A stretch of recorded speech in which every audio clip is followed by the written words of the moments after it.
నమస్కారం సుప్రభాత ఘంటారావానికి స్వాగతం ముందుగా ప్రధాన అంశాలు రాష్ట్రంలో కొత్తగా 3 జిల్లాలు 5 రెవెన్యూ డివిజన్లు మంత్రివర్గ ఉపసంఘ సిఫార్సులకు సీఎం ఆమోదం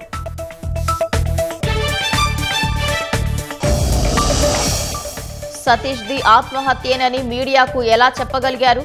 మీ దగ్గరున్న ఆధారాలేంటని భూమనకు సిఐడి ప్రశ్నలు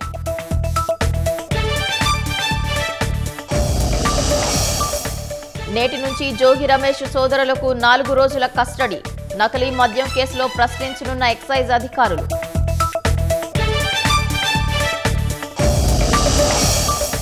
బంగాళాఖాతంలో 2 వాయుగుండాలు శనివారం తర్వాత పలు ప్రాంతాల్లో వర్షాలు